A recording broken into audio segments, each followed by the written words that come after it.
جاءتكم موعظة من ربكم وشفاء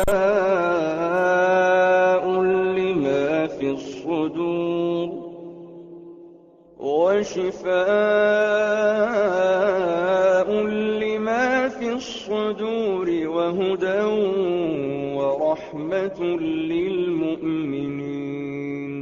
الحمد للہ رب العالمین والعاقبۃ للمتقین والصلاۃ والسلام علی رسولہ الکریم، اما بعد فاعوذ باللہ من الشیطان الرجیم، بسم اللہ الرحمن الرحیم.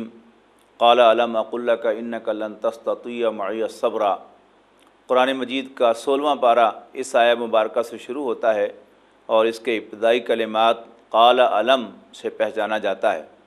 یہ الفاظ حضرت خضر کے ہیں جو انہوں نے حضرت موسیٰ علیہ السلام سے کہے، اور حضرت موسیٰ اور حضرت خضر کی کہانی 15ویں پارے کے آخر سے تسلسل کے ساتھ اس پارے میں داخل ہوتی ہے. حضرت موسیٰ علیہ السلام نے ایک مرتبہ کسی موقع پر کہا کہ مجھ سے بڑھ کر کون جاننے والا ہے، تو اللہ تعالیٰ نے، کیونکہ وہ صاحب شریعت تھے اور پہلی مرتبہ کسی پیغمبر کو اللہ تعالیٰ نے کوئی کتاب عطا کی تھی، تو یقیناً ان کا یہ خیال حق بجانب تھا کہ شریعت کے اعتبار سے مجھ سے بڑھ کر جاننے والا کوئی نہیں. لیکن اللہ تعالیٰ نے حضرت موسیٰ سے کہا کہ دونوں دریاؤں کے سنگم پر ایک شخص ہے، اس کو میں نے ایک علم عطا کیا ہے، جاؤ اس سے وہ علم سیکھو.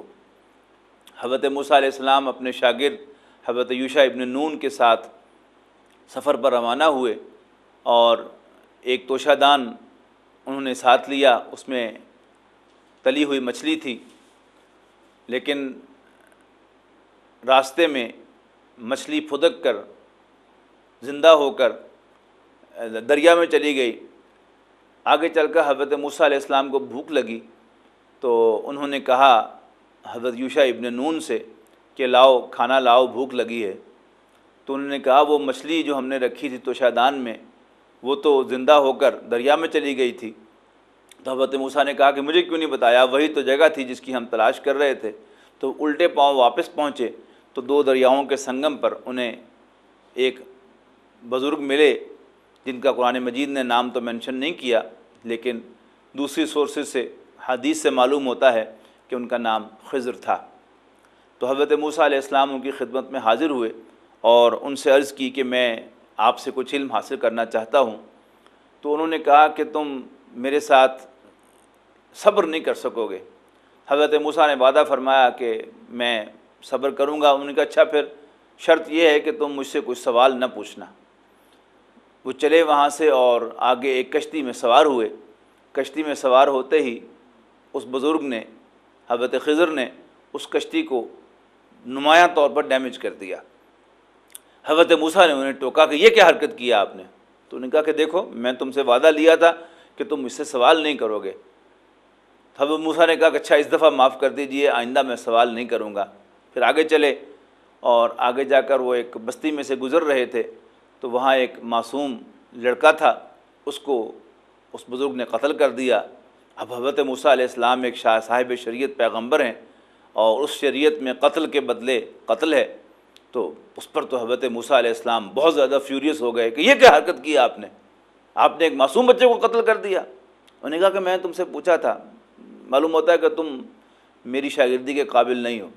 حضرت موسیٰ نے پھر معذرت کی کہ بس ایک موقع آپ مجھے اور دے دیں، اب میں اگر آپ سے سوال پوچھوں تو پھر آپ مجھے اپنی شاگردی سے محروم کر دیجیے گا. بہرحال پھر آگے چلے تو ایک بستی میں سے گزرے. انہیں بھوک لگی ہوئی تھی، بستی والوں سے انہوں نے کھانا طلب کیا، لیکن انہوں نے ان کی مہمان نوازی کرنے سے ان کا انکار کر دیا. لیکن جب وہ بستی سے نکل رہے تھے تو ایک دیوار بالکل گر رہی تھی، تو اس بزرگ نے دیوار کو دھکا دے کر سیدھا کر دیا اور گرنے سے اسے بچا دیا. تو حضرت موسیٰ علیہ السلام نے کہا کہ اچھا آپ کم سے کم اس دیوار کی جو آپ نے ریپیئر کی ہے اس کی اجرت ہی ان سے طلب کر لیتے تاکہ ہم ان سے کچھ کھانا تو کھا سکتے اس سلسلے میں. تو اس پر وہ بزرگ کہنے لگے کہ ھذا فراق بینی و بینک، یہ میرے اور تمہارے درمیان اب سپریشن ہے. اچھا چلو جاتے جاتے میں تمہیں بتا دیتا ہوں کہ وہ کام جو میں نے کی ہیں ان کی اصل حکمت کیا تھی. جہاں تک اس کشتی کا تعلق ہے، جدھر وہ کشتی جا رہی تھی آگے، وہاں آگے بادشاہ ملاحوں کی کشتیاں غصب کر رہا تھا، زبردستی چھین رہا تھا. تو میں نے اس غریب ملاح کی کشتی کو ڈیمیج کر دیا تاکہ بادشاہ جو ہے یہ خراب کشتی سمجھ کر بادشاہ کے لوگ، بادشاہ کے اہلکار اسے چھوڑ دیں۔ تو معلوم کیا ہوا کہ یہ بظاہر اس ملاح کا نقصان تھا، اس کی کشتی کو ڈیمیج کرنا، لیکن ان دا لانگ رن یہ اس کے لیے فائدہ تھا۔ کشتی کا تھوڑا سا ڈیمیج تو ریپیئر ہو سکتا ہے، لیکن اگر پوری کی پوری کشتی ہی غصب ہو جائے کسی غریب ملاح کی تو اس کے لیے یہ بہت بڑا نقصان ہے۔ رہا دوسرا لڑکا، وہ ایک بڑے ہی نیک والدین کا بیٹا تھا، اور وہ بڑا ہو کر سرکش ہونے والا تھا اور والدین کے لیے باعث پریشانی بننے والا تھا، لہذا میں نے اس کو قتل کر دیا تاکہ اللہ تعالیٰ ان والدین کو سالے ریپلیسمنٹ دے دے اور وہ اس کی پیش آمدہ پریشانی سے بچ جائیں۔ جہاں تک دیوار کا تعلق ہے، وہ دیوار 2 یتیم بچوں کی ملکیت تھی۔ ان کا والد بہت نیک آدمی تھا، اور ان کے والد نے اس دیوار کے نیچے ایک خزانہ اپنے بچوں کے لیے دفن کیا تھا کہ جب وہ بڑے ہوں گے تو اس میں سے نکال لیں گے۔ اگر وہ دیوار گر جاتی اور خزانہ ایکسپوز ہو جاتا تو گاؤں والے اس خزانے کو لوٹ لیتے اور یتیم بچے اس سے محروم ہو جاتے۔ تو تیرے رب نے چاہا کہ میں اس دیوار کو سیدھا کر دوں تاکہ وہ بچے بڑے ہو کر خود اپنے خزانے کو جو ان کے والد نے ان کے لیے دفن کیا ہے اس کو حاصل کر لیں۔ اس واقعے میں مزیدار بات کیا ہے کہ جو 2 بظاہر نیگیٹو کام تھے ان اپنی طرف منسوب کیا کہ میں نے یہ کیا، اور جو ایک اچھا کام تھا دیوار کو کھڑا کرنا اس کو انہوں نے اللہ کی طرف منسوب کیا، حالانکہ کرنے والے وہ خود تھے بظاہر۔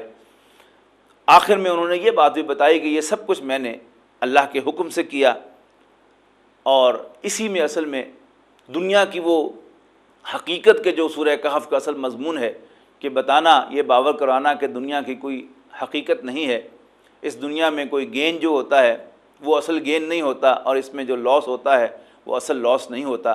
کاش کہ یہ بات ہمیں معلوم ہو جائے۔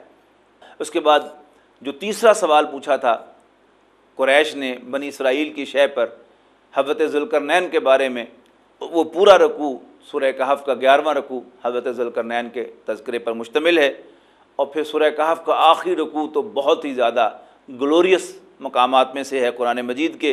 افحسب الذین کفروا ان یتخذوا عبادی من دونی اولیاء، کیا کافر یہ سمجھتے ہیں کہ مجھے چھوڑ کر میرے بندوں کو اپنا دوست بنا لیں گے؟ کیا ہم آپ کو بتائیں کہ اعمال کے اعتبار سے سب سے زیادہ گھاٹے میں رہنے والے لوگ کون ہیں؟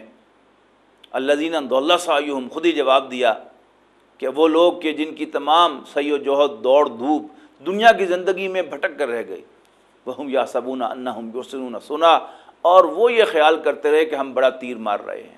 اور یہ ناظرین میرا، آپ کا، ہم سب کا معاملہ ہے کہ ہم دنیا کی زندگی میں، وہ جو اقبال نے کہا کہ کافر کی یہ پہچان کہ آفاق میں گم ہے، اور مومن کی یہ پہچان کہ گم اس میں ہے آفاق، تو ہماری مثال بھی وہ کچھ زیادہ مومنوں سے نہیں ملتی بلکہ کافرانہ ہے کہ ہماری تمام دوڑ دھوپ، سعی و جہد، ہماری سوچ بچار وہ دنیا ہی کے اندر الجھی ہوئی ہے، اور آخرت اس طرح سے ہمارے پیش نظر نہیں ہے جیسے ہونی چاہیے۔ پھر رب العالمین نے ان کے بارے میں فتویٰ دیا کہ اولئک الذین کفروا بآیات ربہم، یہ وہ لوگ ہیں کہ جو اپنے رب کی آیات کا انکار کرتے ہیں، ولقائہ، اور اس سے ملاقات کا، اور آخرت میں ان کا ٹھکانہ جہنم ہوگا۔ اس کے بعد اہل ایمان کا تذکرہ فرمایا، ان الذین آمنوا وعملوا الصالحات، بے شک وہ لوگ کہ جو ایمان لائیں اور اچھے عمل کریں، ان کے لیے باغات ہوں گے گھنی چھاؤں والے، اور اس میں وہ تبدیلی نہیں چاہیں گے، ہمیشہ ہمیشہ ان میں رہنا چاہیں گے۔ اس کے بعد اللہ تعالیٰ کے کلمات کا ذکر فرمایا، اللہ کا کلمہ کن یعنی کہاں کہاں ظاہر ہوا، کتنی دفعہ ظاہر ہوتا ہے۔ یعنی ہم تو یہ گمان کرتے ہیں کہ جیسے یہ گاڑی جو ہے دنیا کی یہ آٹومیٹکلی چل رہی ہے، یہ پہیہ اللہ نے گھما دیا ہے، اب یہ گھومتا چلا جا رہا ہے، اس میں اللہ تعالیٰ کا کوئی کنٹرول نہیں ہے۔ حالانکہ حقیقت اس کے بالکل برعکس ہے کہ اس چلتے ہوئے پہیے میں بھی قدم قدم پر اللہ تعالیٰ کا کلمہ کن آتا ہے، تب کوئی نتیجہ ظاہر ہوتا ہے۔ اور اللہ تعالیٰ کے کلمات کتنے ہیں ان کا اندازہ لگانے کے لیے ایک اسیسمنٹ دی کہ قل لو کان البحر مدادا لکلمات ربی، کہہ دو کہ اگر تمام سمندر سیاہی بن جائیں میرے رب کے کلمات لکھنے کے لیے، تو سمندر ختم ہو جائیں گے لیکن میرے رب کے کلمات ختم نہیں ہوں گے، خواہ اس جیسا ہم اور سمندر لے آئیں۔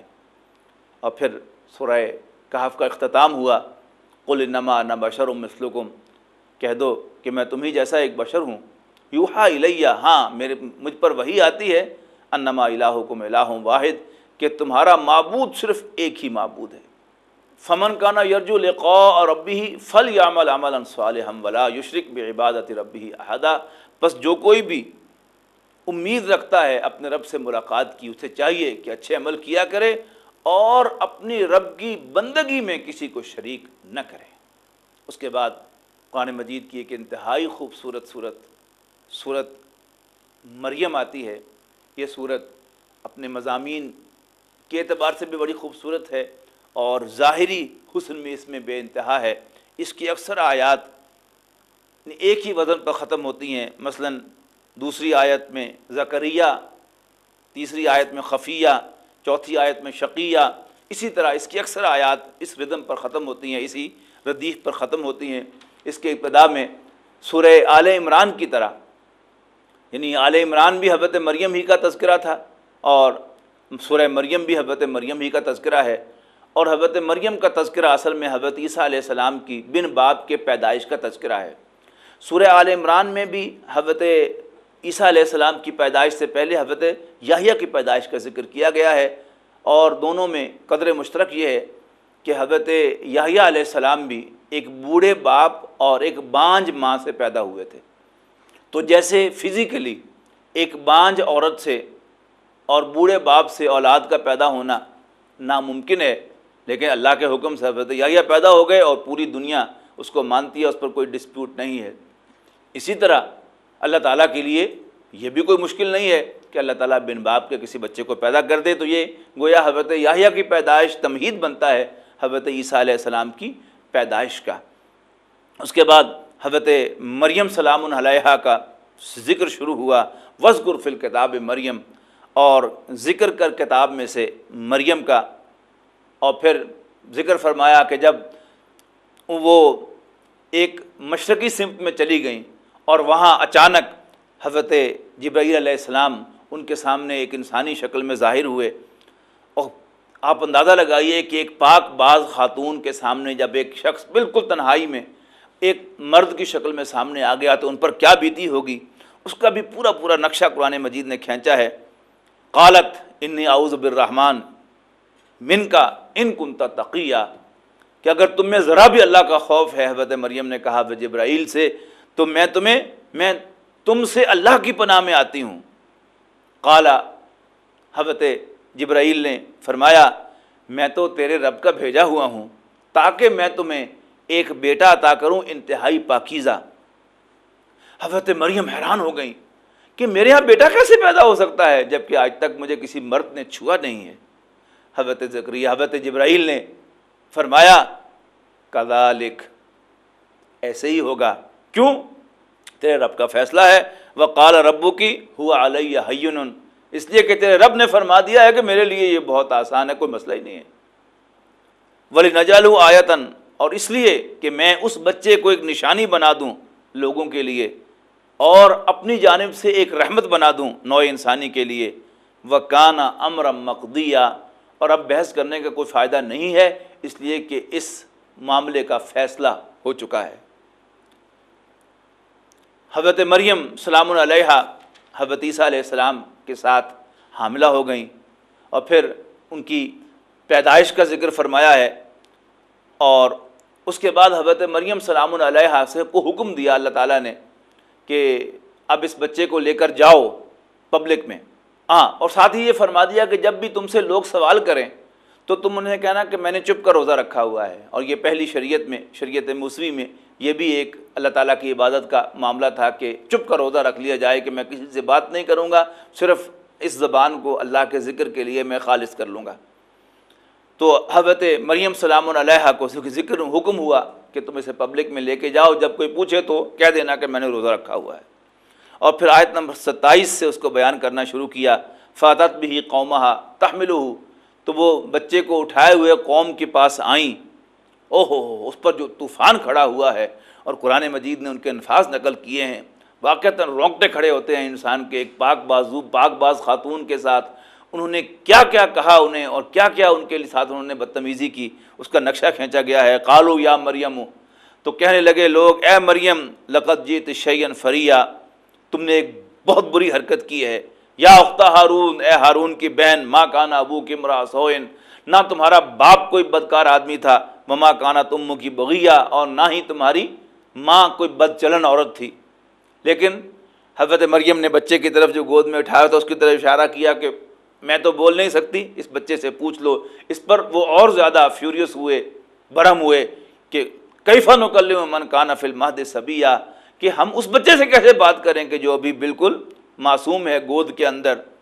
لیکن ایک دم حضرت عیسیٰ علیہ السلام نے گفتگو کرنا شروع کر دی۔ قال انی عبداللہ، فرمانے لگے کہ میں اللہ کا بندہ ہوں، آتانی الکتاب وجعلنی نبیا، اللہ مجھے کتاب عطا فرمائے گا اور مجھے نبوت عطا فرمائے گا، اور اللہ تعالیٰ نے مجھے بڑا بابرکت بنایا ہے جب تک میں زندہ رہوں گا، اور اس نے مجھے تلقین کی ہے نماز اور زکوٰۃ کی جب تک میں زندہ رہوں، اور میں اپنی والدہ کے لیے انتہائی حسن سلوک کرنے والا اور ہوں گا، اور میں نہ تو سرکش ہوں گا اور نہ ہی بدبخت، اور اللہ تعالیٰ کا سلیوٹ ہے میرے لیے جس دن میں پیدا ہوا اور جس دن میں مروں گا اور جس دن میں دوبارہ زندہ کیا جاؤں گا قیامت کے دن۔ سورہ مریم کا تیسرا رکوع بھی انتہائی قرآن مجید کے حسین مقامات میں سے ایک ہے۔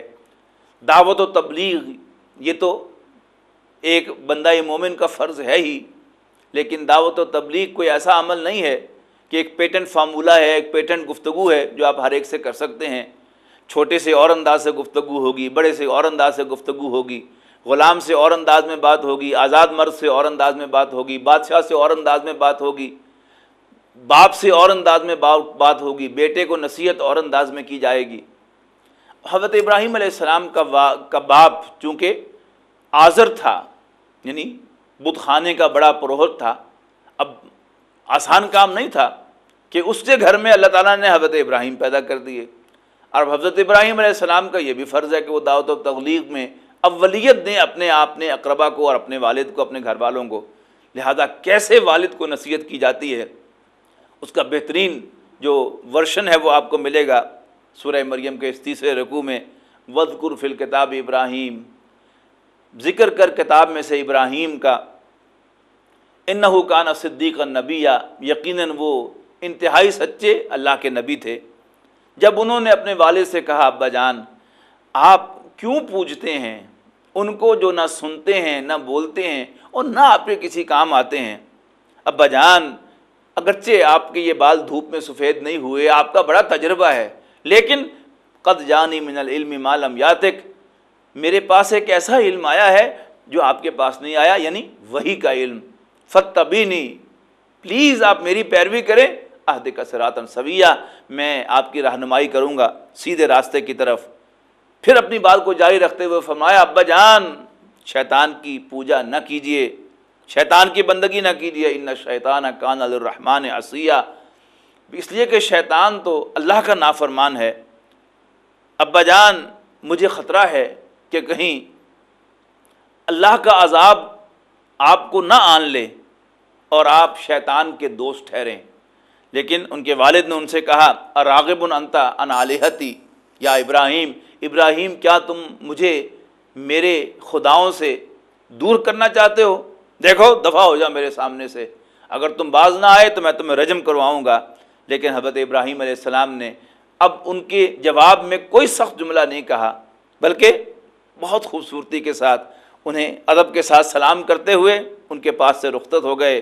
قال سلام علیک ساستغفر لک ربی، ابا جان میں اپنے رب سے آپ کے لیے بخشش مانگوں گا، انہ کان بی حفیہ، یقیناً وہ مجھ پر بہت مہربان ہے۔ اس کے بعد اور کچھ رسولوں کا تذکرہ ہے سورہ مریم میں۔ سورہ مریم کے آخر میں کچھ خوبصورت مضامین جو بنیادی ہدایت سے متعلق ہیں وہ بھی آئے ہیں، اور انہی میں ایک اصولی بات بھی آئی ہے کہ قیامت کے دن اللہ تعالیٰ کے ہاں پیشی انسانوں کی اجتماعی نہیں انفرادی ہوگی۔ آیت نمبر 95 میں ارشاد ہوا وَكُلُّهُمْ آتِيهِ يَوْمَ الْقِيَامَةِ فَرْدًا، اور ہر انسان قیامت کے دن اللہ کے حضور ایک فرد کی حیثیت سے پیش ہوگا، ایز این انڈیویجول اس کا محاسبہ کیا جائے گا۔ اس کے بعد قرآن مجید کی ایک اور خوبصورت صورت ردم کے اعتبار سے، قافیہ اور ردیف کے اعتبار سے آ رہی ہے، جو سورہ طٰہٰ کے نام سے پہچانی جاتی ہے۔ یہ سورہ مبارکہ حضرت موسیٰ علیہ السلام کی بایوگرافی ہے۔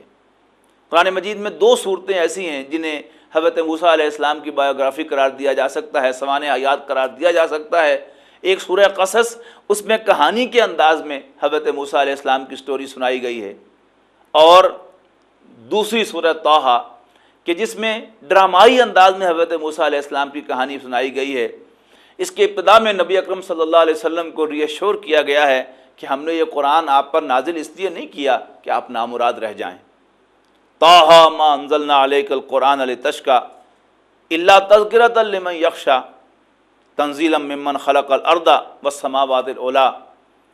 اور اس کے بعد آیت نمبر 9 سے حضرت موسیٰ علیہ السلام کا تذکرہ شروع ہوا، هل اتاک حدیث موسیٰ، کیا آپ تک موسیٰ کی خبر نہیں پہنچی، موسیٰ کی کہانی نہیں پہنچی؟ جب انہوں نے آگ دیکھی، اب دیکھیے درمیان میں سے کہانی شروع ہو رہی ہے کہ جب موسیٰ نے آگ دیکھی اور اپنے گھر والوں سے کہا کہ آپ یہاں ٹھہریں اور میں ذرا وہاں سے ڈائریکشن بھی لے کے آتا ہوں اور آپ کے تاپنے کے لیے کوئی انگارہ بھی لے کے آتا ہوں، اس لیے کہ رات کے اندھیرے میں حضرت موسیٰ علیہ السلام راستہ بھول گئے تھے، ٹھنڈ بھی بہت زیادہ تھی، تو اوپر پہاڑ پر انہیں کوئی روشنی نظر آئی تو انہوں نے اپنی اہلیہ سے یہ الفاظ کہے۔ لیکن جب حضرت موسیٰ علیہ السلام وہاں پر پہنچے تو بڑے خوبصورت الفاظ میں بیان ہوا، فلما اتاہا نودیا یا موسیٰ۔ تو جیسے میں نے کہا تھا اس کا ردم ہے، سورہ مریم کا ردم کیا تھا؟ علیہ، عطیہ، شیعہ۔ اس کا ردم کیا ہے؟ اس کی تقریباً تمام آیات ما سوائے چند کے وہ الف مقصورہ پر شروع ہوتی ہیں، پر اختتام پذیر ہوتی ہیں۔ الف مقصورہ کہتے ہیں اس کھڑے زبر کو جو یا کے اوپر لکھا جاتا ہے، جیسے موسیٰ علیہ السلام کا نام ہے، فلما اتاہا نودیا یا موسیٰ۔ جب حضرت موسیٰ اس آگ کے قریب پہنچے تو پکارا گیا، اے موسیٰ انی انا ربک، یقیناً میں تمہارا رب ہوں، فاخلع نعلیک، جوتے اتار دو، انک بالوادی المقدس طویٰ، یقیناً تم طویٰ کی پاک وادی میں ہو اور میں نے تمہیں پسند کر لیا ہے، اور جو کچھ تم پر وحی کیا جاتا ہے توجہ سے سنو، انی انا اللہ، بے شک میں اللہ ہوں، لا الہ الا انا، میرے سوا کوئی معبود نہیں ہے، فاعبدنی، بس میری بندگی کرو، واقم الصلاۃ لذکری، اور میری یاد کے لیے نماز قائم کرو۔ اور دیکھو قیامت آنے والی ہے اور میں اس کو پوشیدہ رکھوں گا تاکہ ہر شخص کو اس کی سعی و جہد کا بھرپور بدلہ دیا جا سکے، اور وہ لوگ کہ جو اس کی پیروی نہیں کرتے ہدایت کی، وہ تمہیں آخرت پر ایمان لانے سے روک نہ دیں۔ اور پھر پوچھا کہ موسیٰ ما تلک بیمینک یا موسیٰ، موسیٰ تیرے داہنے ہاتھ میں کیا ہے؟ حضرت موسیٰ نے عرض کی کہ یہ میرا عصا ہے، میں اس سے سہارا لیتا ہوں، میں اس سے بکریوں پر پتے جھاڑتا ہوں، اور میرے اس میں اور بھی بہت سے فائدے ہیں۔ تو اللہ تعالیٰ نے فرمایا کہ القھا یا موسیٰ، موسیٰ اس کو زمین پر ڈال دو۔ جب حضرت موسیٰ نے عصا زمین پر ڈالا تو ایک دم وہ بہت بڑا اژدہا بن گیا۔ حضرت موسیٰ علیہ السلام ڈرے، لیکن اللہ تعالیٰ نے فرمایا ڈر نہیں، پکڑ لو اس کو، ہم اس کو اپنی اوریجنل حالت میں لوٹا دیں گے۔ پھر فرمایا کہ اپنا ہاتھ گریبان میں سے بغل میں لے جاؤ، اور پھر یوں اس کو کھینچا تو بالکل سفید تھا، چمکتا ہوا، بغیر کسی مرض کے۔ اور اب اللہ تعالیٰ نے فرمایا اذهب الى فرعون انه طغى، فرعون کے پاس چلے جاؤ، وہ سرکشی پر اتر آیا ہے۔ تو فوراً حضرت موسیٰ علیہ السلام نے اللہ تعالیٰ سے دعا کی کہ اللہ تو مجھے اس کام کے لیے، اس مشکل کام کے لیے انشراح صدر عطا فرما، میرے اس کام کو میرے لیے آسان کر دے، میری زبان کی گرہ کو کھول دے تاکہ لوگ میری بات کو سمجھیں۔ اور ساتھ ہی انہوں نے سفارش کی اپنے بھائی ہارون کی کہ انہیں بھی میرا معاون بنا دے، تو اللہ تعالیٰ نے ان کو بھی نبوت عطا فرما دی، یہ بہت بڑی سفارش ہوئی تاریخ انسانی میں۔ حضرت موسیٰ علیہ السلام کی کہانی انشاءاللہ سورہ قصص میں جا کر ہم تفصیل سے پڑھیں گے، اور اس کے بعد اینڈ میں قصہ آدم و ابلیس بھی آیا ہے اس صورت کے، اور بہت سے اہم جو بنیادی مضامین ہیں وہ بھی دہرائے گئے ہیں۔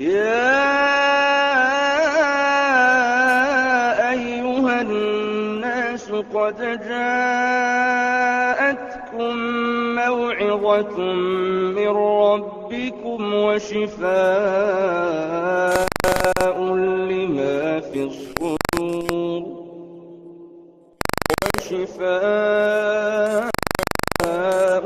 لما في الصدور وهدى ورحمة